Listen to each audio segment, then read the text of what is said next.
Então, o Euclides, com essa escrita que convida ao trágico, mas não aquele trágico, né? Porque quando nós falamos na tragédia, o que vem à nossa mente imediatamente é a desolação. Tragédia como sinônimo de desolação. Já no sentido humano, né? Com aquilo que acontece com o homem individualmente. Mas eu vejo na escrita de Euclides um sentido originário de tragédia, né? Como Heidegger pretende nos mostrar nos seus escritos, né? Posteriores, sobretudo a Seco Tempo. Né? O que é a tragédia nesse sentido? Né? É uma tragédia ontológica.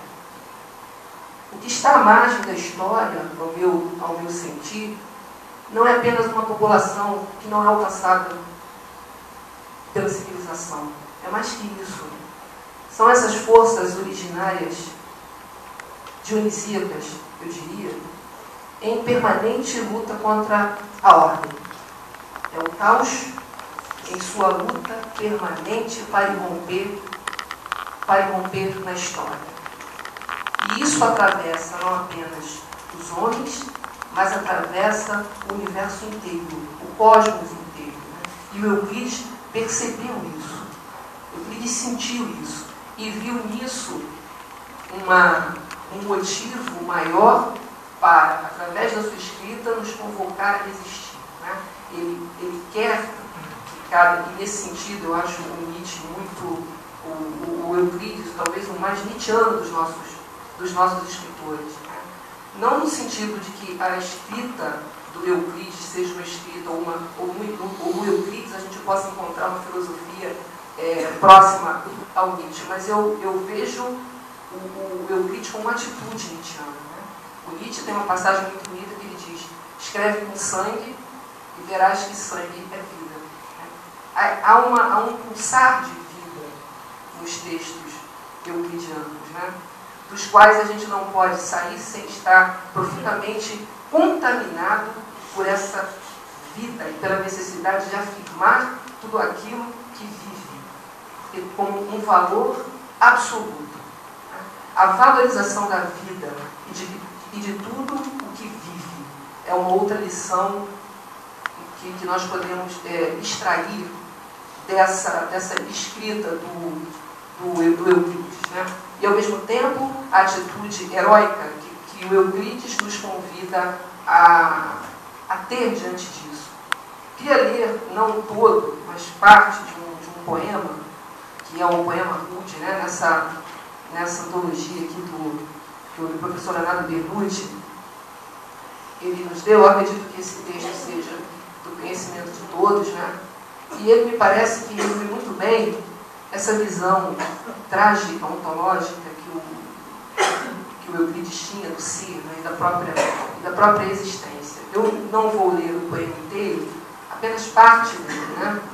Ele começa dizendo o seguinte, notem bem: que tarde feia, sob um céu nubroso, o sol descamba e rútil, silente, se impulsa, a pouco e pouco vagaroso, na púrpura vastíssima do poente. A terra toda apavorada treme, sentindo a convulsão que além se externa no espaço, aonde a tempestade freme como um leão no manto da caverna. É isto que está à margem da história também.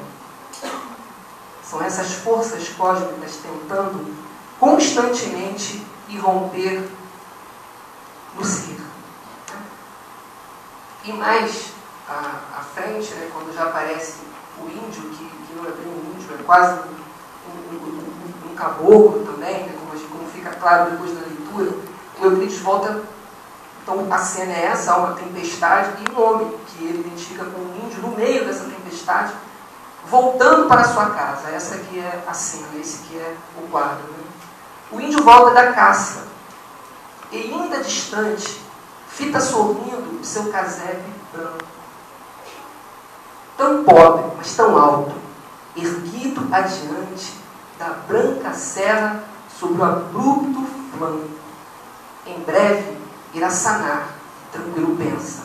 calcando da choupana a estreita trilha de seu triste viver, a agrura imensa, na doce luz do olhar da pobre filha. Então há uma tempestade que se avizinha no horizonte, e um homem, que me diz que é um índio, volta para casa para encontrar sua filha. Ele gira o caminho pelos campos e a tempestade, erguendo a fronte aos céus, envolta numa auréola de relâmpagos, fulva, incendeia a catedral de Deus. E no meio desse quadro, um raio ali tombara, muito mais lesto do que o tufão que nas quebradas freme. Chega ao local do pobre lar honesto, mas ao chegar, apavorado, treme. Jaz tudo em cinzas. Que cruel desgraça. Naquele peito, quanta dor se cela. E sua filha? Uma lufada passa, e tudo que ele adora em frente leva. Tudo. Ele perdeu tudo. Uma lágrima, então, sangrenta e fria, extingue a luz do seu olhar sem calma. Última estrela, a estrela que fugia da noite despovoada da sua alma. E o que faz esse homem? Se impertiga heróico da vingança, empanam-lhe a razão os frios véus. O arco sorreza, para o largo avança. Tu vais morrer, Tupã. Esse é o herói euclidiano. Isso é a essência do trágico. Um homem, uma simples criatura humana, que consegue arrancar forças para se levantar contra esse destino incompreensível, gigantesco, que atravessa, que envolve todos nós. Era isso que eu gostaria de dizer para os senhores nessa noite. O texto de Euclides para mim é um convite a encontrar dentro de cada um de nós a nossa própria humanidade. Eu costumo dizer que nós não nascemos humanos, né? Nós nos tornamos humanos. Nós nascemos homens e mulheres frágeis. Nascemos para logo em seguida, mas nós nos tornamos humanos. A cultura é uma forma de tornar o homem humano. E eu acredito, creio nisso, e cada vez creio mais, que nas páginas de Euclides da Cunha, esse majestoso escritor, nós temos, com certeza, teremos sempre um auxílio importante, fundamental, para construir a nossa humanidade. Para descobrirmos, através das páginas do Euclides, o rosto do outro. Porque a maneira de construirmos a nossa humanidade, ela passa necessariamente pela capacidade de olhar o outro como alguém igual a mim, rigorosamente igual a mim. Talvez isso esteja faltando hoje. Se vagares um dia nos sertões, como hei vagado, pálido, dolente, em procura de Deus, da fé ardente, em meio das solidões, se fores como eu fui, lá onde a flor tem do perfume a alma inebriante, lá onde brilha mais que o diamante a lágrima da dor. Se sondares da selva a entranha fria, aonde dos cipós na relva extensa, nossa alma embala a crença, se nos sertões vagares algum dia, companheiro, hás de vê-lo, hás de sentir a dor que ela derrama, tendo um mistério aos pés de um negro drama, tendo na fronte o raio de uma estrela, que vezes a encontrei, levando calma a Deus entre os espaços do desgraçado ali tombado, a alma que tirita, quem sabe, entre os seus braços. Se a onça vê, lhe oculta a áspera, ferrenha garra, estremece, para,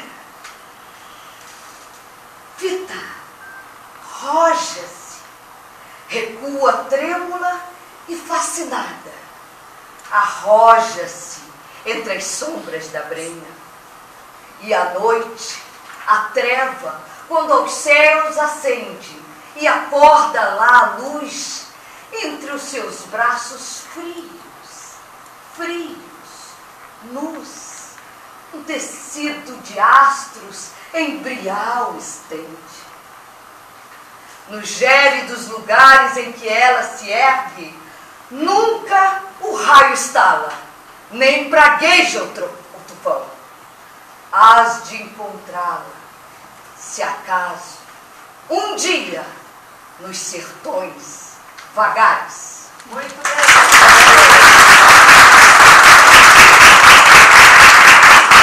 Rimas. Ontem, quando soberba, escarnecias dessa minha paixão louca, suprema, e no teu lábio, essa rosada algema, a minha vida gélida prendias, eu meditava em loucas utopias, tentava resolver grave problema. Como engastar tua alma num poema? E eu não chorava quando tu te vias.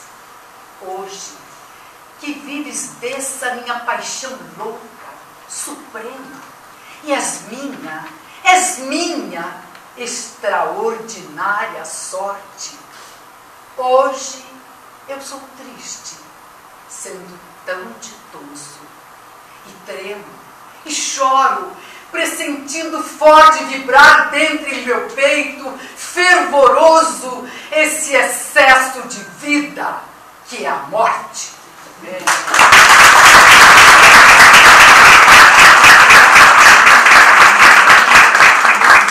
Fazenda da Saudade. Eis-me no campo que passei a infância, velha fazenda de meus ancestrais. Lembro-me agora, nesta amada estância, de meus avós, de meus irmãos e pais. Volta, Tebaida, volta comovida, mas sinto que algo me perturba a calma.